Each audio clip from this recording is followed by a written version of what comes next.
Good morning, Carousel out here live again in Gordon, and we are what appears to be in the heart of the storm damage here in Gordon. And interestingly enough, I was just talking to the Gordon ISD superintendent, and she tells me the location we're in is the heart of the community. So I'm going to step out of the way to give you some idea about what you're looking at, because the sun is just now coming up. You can literally hear the roosters behind me crowing because everyone is waking up this morning to look at this. Now, this is what you're looking at right now. This is the baseball field, okay? In fact, they have baseball practice here today, or they were supposed to. And then as my photographer Brandon pans around, you can see the bleachers that are heavily damaged. And in the distance, well, that's the football stadium. Has been damaged as well. And you can see to the left as he continues to pan over, now you're getting all of the equipment was stored. And that building that you see in the middle, it's in between what was the field house and the storage facility.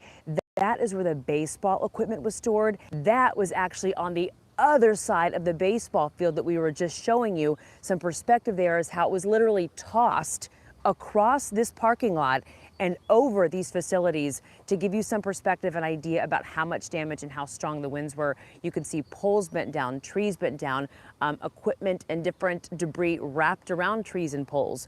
So it was quite an issue out here, which is such a different story that the superintendent was telling me when you come through Main Street, when you're getting into Gordon, that they really didn't see much damage at all. So I'm gonna step back into the shot here for you and just, you know, I found this baseball here just a second ago, and that is what the superintendent told me that they were going to do. They're going to be coming back out here today, and they're going to be looking for any equipment they can salvage, because the baseball team is still playing in playoff games, and they tell me that the soul of this community, which is the school, has still got to go on. They've got graduation coming up in about 10 days. They have to now find a place for graduation because their secondary building, the building that houses every student in Gordon ISD, has water damage, so it can't be used. School is closed today. School will likely be closed, the superintendent tells me, for the rest of the week.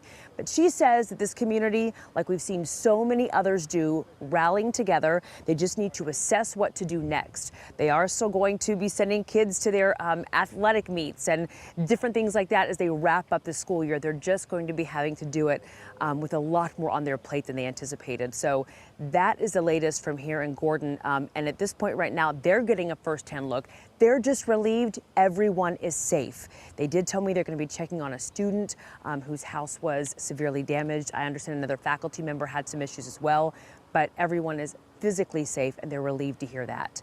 But a long road for these folks to be able to get the school back going, which is the biggest concern. They just finished that secondary building and moved into it at the beginning of the school year.